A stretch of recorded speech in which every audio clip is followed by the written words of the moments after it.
All right. Yeah, let's do this. Fucking A, guys. Hamburger Podcast Thursday. I wasn't going to really do a show, but I kind of got into it.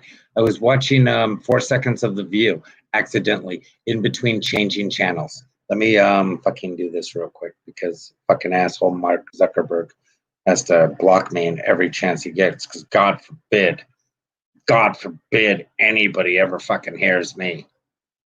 God forbid anyone ever gets a chance to just question shit, Just gets a chance to go, wow, that is true. That does make sense. That's wild. Yeah, no, that totally makes sense, right? Okay, so follow me on this, guys. How you doing on Burger Podcast? We're talking about the fact that wake up. That's all I can tell you. Wake up, America. Wake up, world. There used to be this thing on Howard Stern called "Wake Up, white people, wake up." But it's, in hindsight, right? Come on. Let's be kind of funny. The guy on Howard Stern who died, the white supremacist dude, wake up, white people. This is all going to change and everything's going to be about them. Oh, shit. That idiot was right. Anyway, he was an idiot. Let's keep it real. He's a fucking white supremacist. White supremacist is a fucking idiot. But at the same time, he did not nail it. He called what was going to happen. He said all this shit. Anyway, that aside, he was an idiot.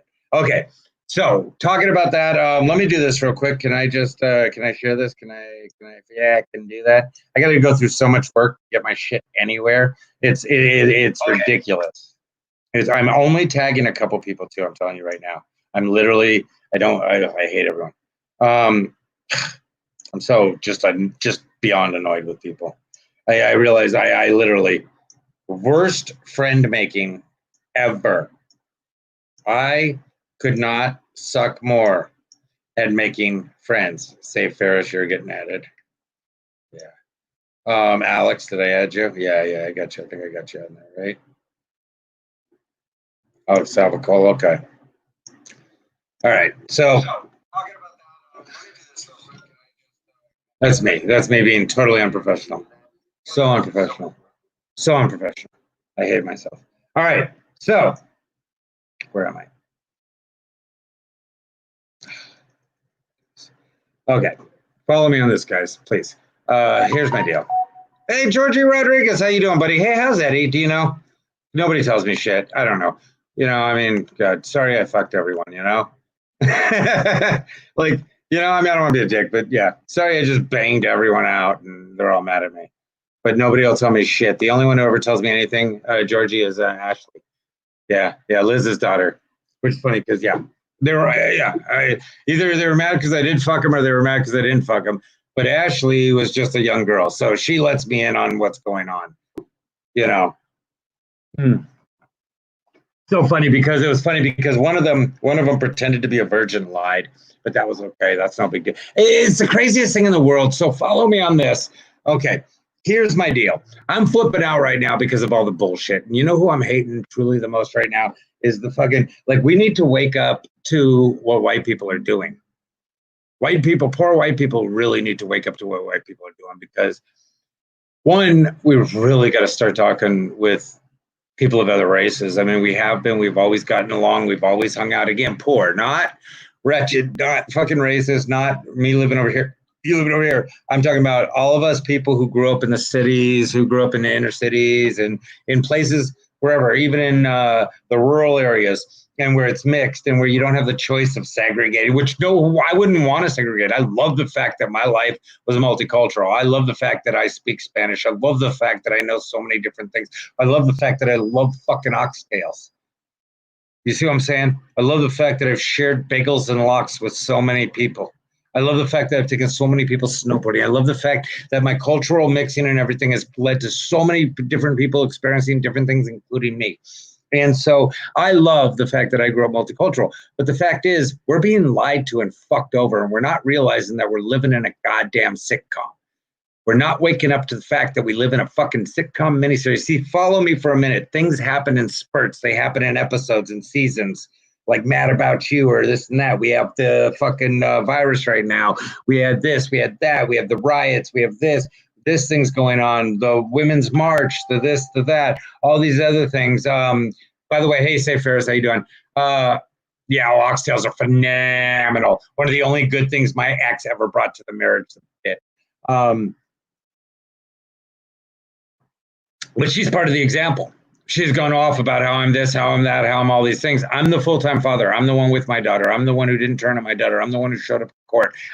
She's the one who filed the court in Compton, making me have to go all the way down there. I'm the one who kept showing up. I won. So the insanity in life is that we're living this bullshit sitcom and we're okay with going along with it. And those of us that have gotten off the grid, and I'm not one of them yet, but I will be, those of us who have gotten off the grid, we're winning. If you're off the grid, you're fucking winning. You're smart. Get the fuck off the grid. Start living a real life. Get out of the sitcom. Quit the show. Quit the fucking show. That's what I'm telling people. Quit the show. Stop doing it. Because here, this is what I'm going to show you. Bill Maher. Bill Maher came off as America's guy, the good guy, the fucking Jew, right? I'm Jewish, by the way, for anyone who's going to get all fucking weird. Again, just so nobody freaks out. There we go. I would be really weird. It's weird that I got that anyway. I was 12 when I got it. It was a weird thing. It would be really weird if I wasn't Jewish and I got it. My ex-wife accused me of lying about being Jewish. Like, that's a hard lie to do. I don't even look it. I don't look Jewish. If I wasn't Jewish, I'd be fine with it. I wouldn't even say I was. Because it's already a pain in the ass because nobody ever believes I am. But I am 100%. So anyway, Bill Maher, Mr. Good Jew, Mr. Good Guy, not the kike he is, Mr. Good Guy, dates black women. What a good guy. Dates black women. I mean, my ex-wife was black. But see, this is the thing. My ex-wife told me something. She goes, do you have a thing? You have like a black fetish? And I told her, I said, first of all, let me tell you something. Human beings are not fetishes. I couldn't possibly have a black fetish. I do love the colored black. I love the abstract black and the abstract white for like my house, for designs and stuff, but not for humans. For humans, I don't care what color the package is. I don't care much about it, just that it's factory installed. You see, so I don't care, but I told her, I said, oh, no, I'm not into black women. I'm into a certain type of women. I do have a type of woman, but they come in every race. My type of white woman is a kind of white trashy trailer. You know, Dawn knows. She was it. My Latin type of woman is kind of a cholo with the black liner underneath. I love it. My black woman I like, she has the big hoop earrings and the flip-flops on with the jeans so we can fuck quick. I like it. I'm sorry, the Filipino woman, she stabs people. I like it. I like rough, violent women. That's what I like. Doesn't matter their race. But see, Bill Maher, he liked the black women. He's cool. He gets along. He understands everybody. But then it turns out he was having them, let him call them. Well, I'm not even going to go into it. I'm not going to say, you know what he called them. And so he was calling these women he's having sex with this word. And that's how cool he is. That's how cool he is. So my ex-wife, who's black, loved him because he liked black women. Then she found this out. And she was so depressed. That's what I was saying. Everyone's going to let you down because, see, if you like black women, you already have a problem. Because you should, if you like women, you should just like women. If you like men, you should just like men. If you like both, you should just like both. You should never care the race. You should never care the religion. Well, I guess maybe, you know, for religious reasons, I get that. You should never care the race of the person you're in love with. It shouldn't matter. You shouldn't have a type. If you have a type, then you have a problem. If you don't date your own race, then you have a problem. I have dated black women who told me, oh, I don't really date black guys. Like, okay, well, we're done. Like, I'm not going to be serious with you because I will not be who you picked from the race you're willing to date. Fuck that. I want to meet a woman who's open to meet anyone she wants, and I turn out to be that guy. And I turn out to be that guy. I'm your Romeo. And that's what I want. Lex Las Vegas, how you doing? Yeah. You know what I'm saying, though? Like, I want to be that guy, you know? And so I want to be your hero. So then we go to Rogan over here. Okay, so Rogan was MMA, conspiracist, pothead, hardcore purist. He was also a fuckboy. He was a total fuckboy. Curiosity is not a race. That is so true. Thank you. Very much so. Thank you. Very good, Ferris. I like that. Very good. I like that. That's going up. So Rogan was a fuckboy. Simple fact. He banged dudes to get his parts and things like that on talk radio and everything else. Everyone knew that about him. And then he totally bullied Andy Dick, put him into a drug rehab, or put him into drugs, basically bullied him until he became a drug addict. Andy Dick then gave Phil Hartman's wife cocaine, which got her re-addicted. She killed Phil Hartman. Joe Rogan killed Phil Hartman, but he was a fuckboy. He's a fuckboy. He's a fuckboy. He's a fuckboy. He's a fuckboy. He's a fuckboy. He's a fuckboy. And he's a Alex Hicks, Lenny Bruce fucking hack is what he is. But you follow him and you think he's cool. You think he's super suburban. He grew up upper middle class. He never struggled in his life. He was always a sweet little dickhole. He was a racist. He was a fucking homophobe. He's an asshole. But he's a homophobe who sucked mad dicks. He was a homophobe who makes dudes on the road suck his dick. Ask Redman. That's a fact. So the reality behind things. Now, I'm going to go to this real quick. Follow me here. Sorry. Bill Hicks. Bill Hicks yelled out. Bill Hicks screamed out. Bill Hicks shouted out. He told everyone from the top of the fucking buildings, you're being lied to, you're being tricked, you're being fucked over, you're being screwed in your fucking face, you're being shit fucked, you're being fisted, you're being ass slammed, you're being kicked in your bunghole. He told us all that we're being lied to in every single way. Bill Hicks grew up suburban. Bill Hicks grew up connected. Bill Hicks went fuck everyone. And then all of a sudden, Bill Hicks got cancer, supposedly. But then it went away, and then he died, and then he never lost his hair, and he never lost weight, and it was really weird. And Rogan referred to Alex Jones when he received the Bill Hicks Award is, hey, we feel like Bill's here. And so Bill Hicks became Alex Jones. A simple fact. They did not want Bill Hicks changing the world. They did not want Bill Hicks to change the world. It's that simple. They did not want Bill Hicks to change the world. Now, this is my final problem. This is my war. Hey, Tamika, how you doing? Yeah, a lot of people come, they go. You know, I love having you here. You're here till you're here. You're here till you hate me. And I'm glad to have you. And that's everybody in my life. You're here till you hate me because I'm going to speak my mind strong and long forever till the day I die, bite my dong. I'm living large. I'm living hard. I don't give a fuck. Everyone can eat the barge. They died of a drug overdose. Their kids went to my school. I had to help them the most. I had to show up to their house, to their apartment all the time. I even shared one of my better rhymes. Anyway, the point I'm trying to make is, yeah, glad to have you. Yeah, you know, that's what I say. I'm glad to have you. Listen, I go through people left and right. Every other view I have, some people love me, some people hate me. When you're here, you're here. I love you. When you're not, you're not. Still love you. Rock and roll. All right. So let's get to this and let's piss off some more people. Fuck it. I need less friends. Here's the thing. Lisa Kudrow, who I have always had a huge thing for. I think she is so good looking and so badass and everything else, you know, character stance as far as her character. Now, Lisa Kudrow, the woman on The View today who was talking about how rough it was for her as a woman. Let me explain something to you there, Lisa Kudrow. Oh, I love you too, Tamika. I love you too. Everyone loves me. I love everyone. Okay, so Lisa Kudrow.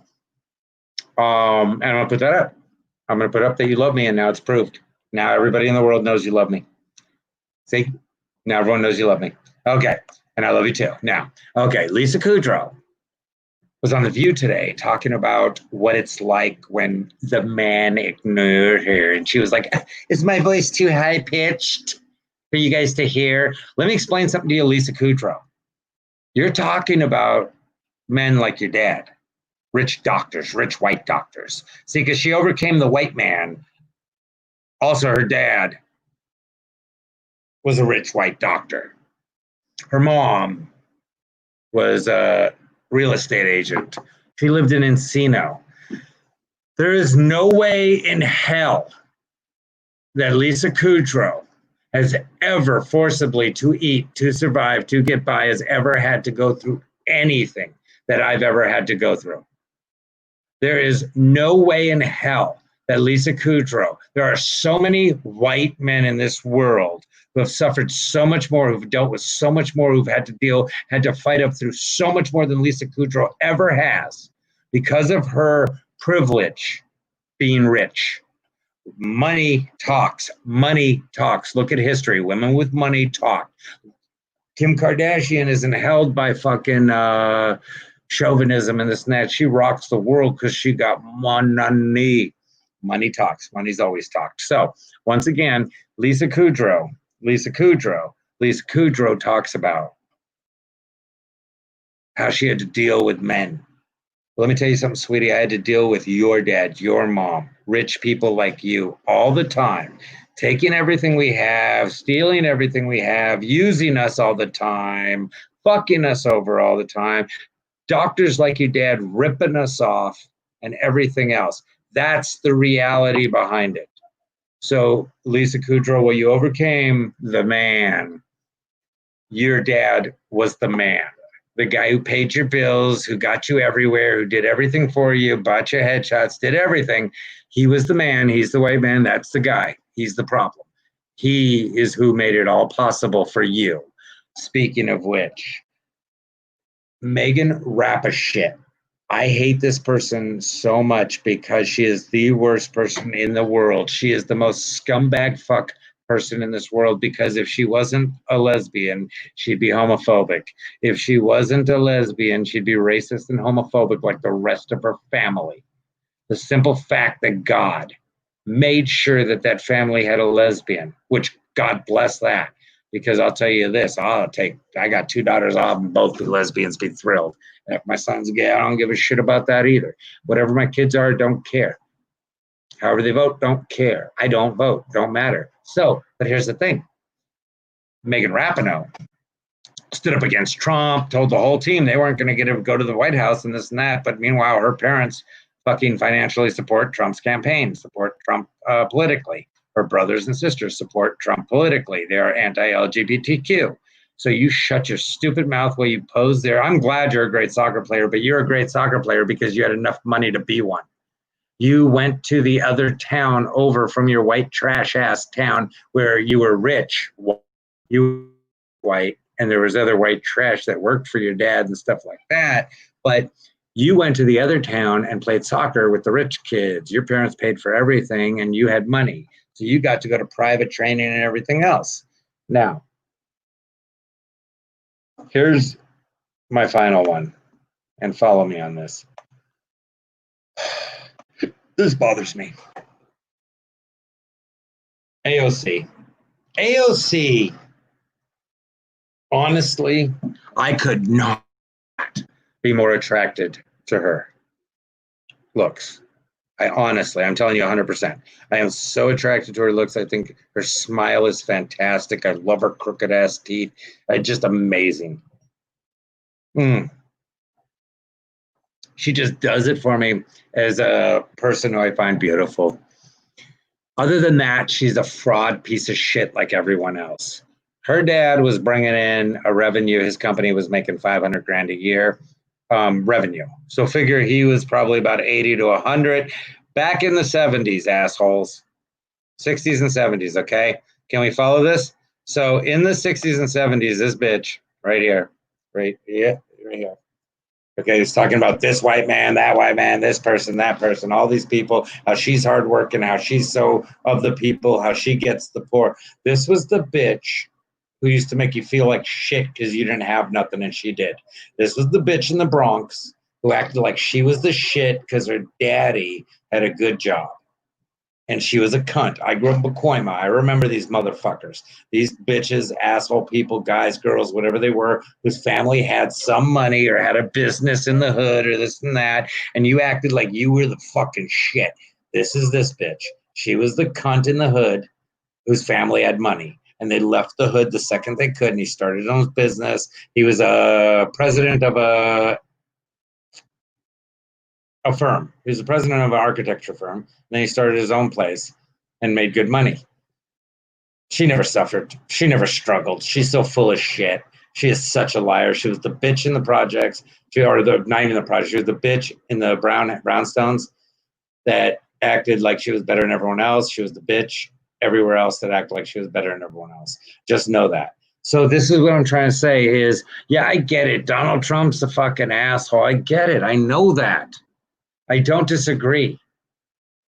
I would take Trump over any of these other people any day because he's the asshole he is, straight up. I'll take that over I'll take that over frauds any day.